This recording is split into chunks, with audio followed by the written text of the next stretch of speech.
Vickers, and this is my Global Architect presentation for Global Architecture and Design on Walter Gropius for Yorkville University. So today we will cover an introduction, the biography of Walter Gropius and the Bauhaus movement, his design influences and how he influenced design, as well as an analysis of 4 architectural structures that he created, conclusion, references, and images. So the goal of this presentation is to outline the life and works of Walter Gropius, a 20th century architect. It is here we will discover his influences, his influencers and peers, as well as his greatest achievements in architecture and design. We will analyze and dissect examples of this design aesthetic and architectural creations throughout his career.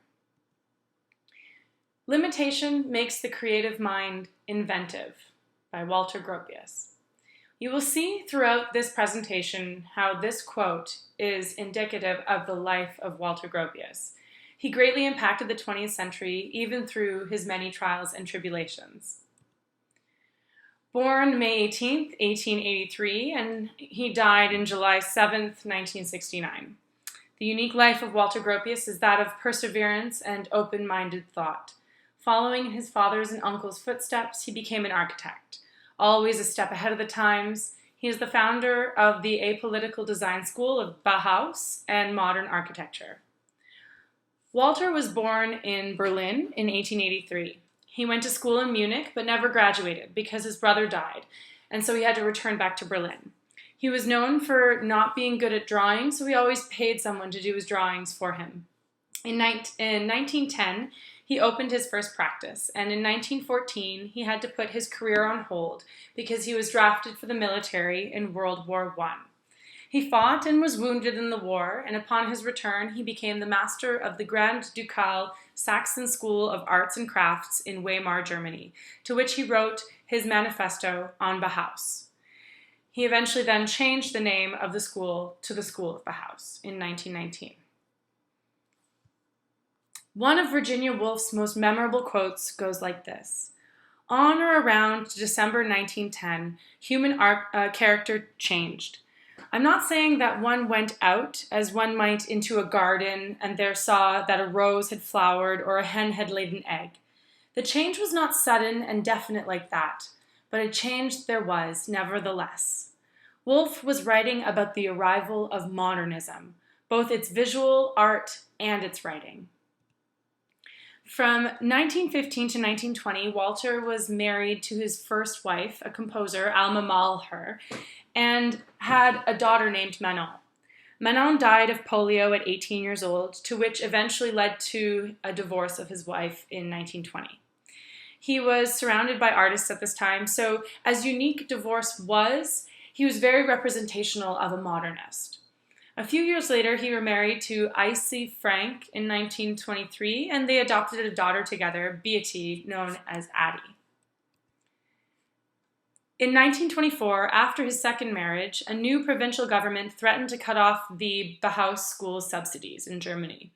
Nazi factions in the region supposed that all those foreign-looking students were Jews or Jewish sympathizers. The following year, Gropius moved the school to Dessau, Germany, an engineering and manufacturing center southwest of Berlin.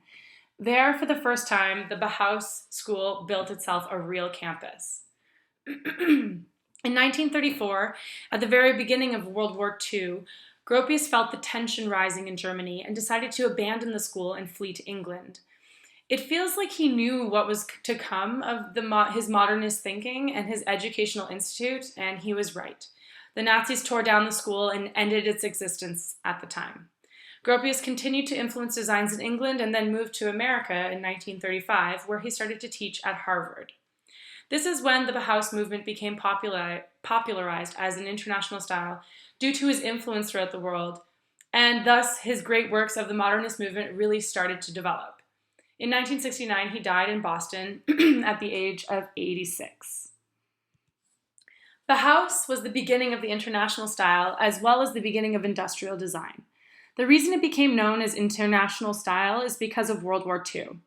Because the school closed down, the Bauhaus visionaries of the school dispersed from Western Europe and made their way around the world in order to continue their works inspiring countries internationally.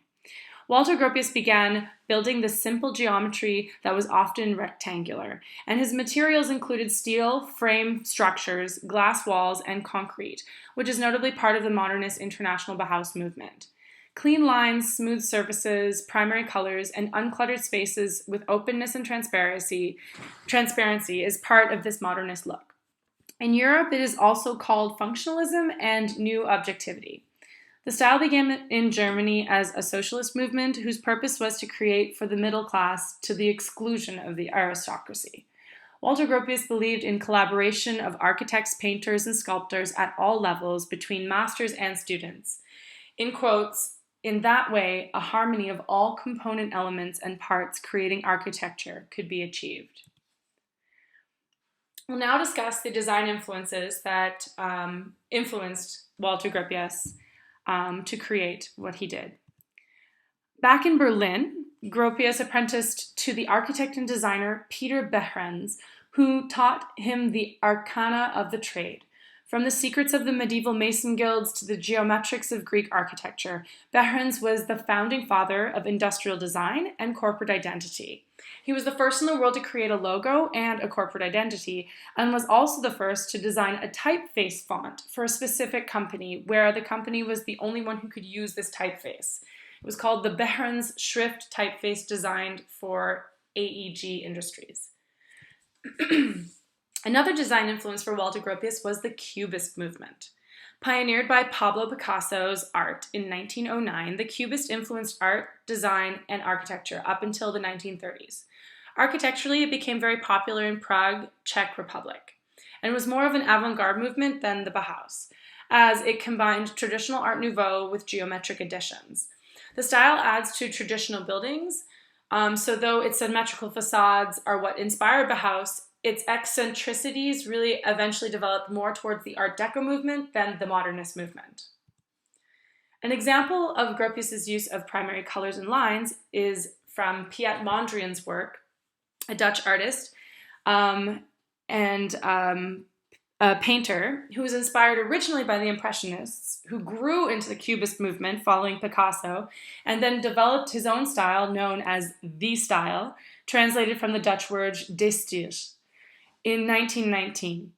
To Mondrian, a painting no longer had to begin from an abstracted view of nature. Rather, a painting could emerge out of purely abstract rules of geometry and color, since he found that this was the most effective language through which to convey his spiritual message as an artist.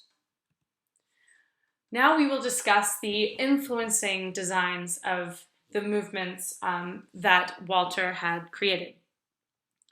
So he inspired the brutalist architecture of the 1950s and 60s, derived from the French breton brut, translated to raw concrete.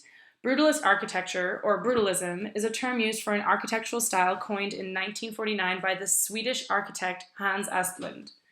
An example of this architecture is seen here in Habitat 67, built by Moishe Safdie in Montreal in 1962. This apartment complex is a quintessential display of brutalism. Habitat 67 is made from prefabricated concrete blocks, all stacked on top of one another. You can see how the use of geometric block shapes are similar to the Bauhaus style of creating space through building blocks. Also, the use of concrete in Gropius's work is now exaggerated through the brutalist movement. From the modernist movement came the postmodernist movement, another design that was influenced by Walter Gropius's work. It was established in an attempt to make a more comfortable style than the international style. The Bauhaus design, while it did revolutionize both exterior and interior architectural spaces and that which filled them, it did not manifest itself in the coziest environments ever created. So in the early 1980s, Philip Johnson designed a major building, seen here, the AT&T building, that helped to break the hold of the international style. The AT&T building in New York City was designed with a 6-story arch over the front door. And following the construction of this building, we really started to begin to see architecture in every major city use more classical elements as columns, arches, roofs, moldings, and detailed front doors. So the AT&T building announced the beginning of the end of the international style. We'll now talk about the architectural works of Walter Gropius, the significant buildings he built during his lifetime, and we'll come through an analysis of them. So starting with the Sommerfeld House, built in 1921, I think it's important to mention some of the earliest works of Walter. This is a residential home, and it was created in collaboration with Adolf Meyer in 1921. Its architectural characteristics include geometric shapes that were developed by the students of the Bauhaus movement. This is a collaboration of all the students in his school. So it is a representation of the manifesto of Bauhaus, where all elements of art come together. Located in Berlin, it is the blossoming of the original utopic hopes of Walter Gropius and his Bauhaus movement. The Torten Estate in 1928. In Dessau, Germany, the city council was at a shortage of affordable housing. They commissioned Gropius to build a suburban settlement. This economic initiative helped to boost suburban living and provided a new wave of social housing that represented the socialist initiative of the Bauhaus movement in providing comfortable housing to middle-class citizens. Gropius studied functionality of the units. There were 316 houses in total. Also, some of them had shops to help support the community. To keep living costs low, the houses were conceived with gardens where the inhabitants could grow vegetables and fruits and keep small livestock. The facades are divided by vertical and horizontal rows of windows, and the interior color scheme gave preference to light colors. The Temple Oheb Shalom was designed in 1960, built in Baltimore, Maryland. It has 4 massive vaults representative of the turbines that protect the Torah in the Jewish tradition. This structure pays homage to the Jewish community, as Walter Gropius' second wife is Jewish and supports the community that fled the Nazis of World War II. It was founded in 1853. The congregation was founded in 1853 by Jewish immigrants from the German Confederation. It houses over 2,200 people, and it shows geometric shapes and a little bit more curved edges, and it represents a lot more of the beginnings of the modern religious architecture than that of the Bauhaus movement. In honor of President John F. Kennedy, the JFK Federal Building was built in Boston, Massachusetts. During the build, JFK died in 1963, so it ended up becoming a monument to the late president. The 1950s and 60s started to develop larger scale buildings and skyscrapers. So using the technology from the Industrial Revolution, structural steel helped to support the external glass walls that could cover the entire height of the building. Gropius radically simplified building design with his use of glass, steel, and concrete. The architecture was of minimal ornamentation, and the towers were constructed with precast reinforced concrete and polished granite. This was a new technological development of the times and is one of the final works of Walter Gropius before his death in 1969.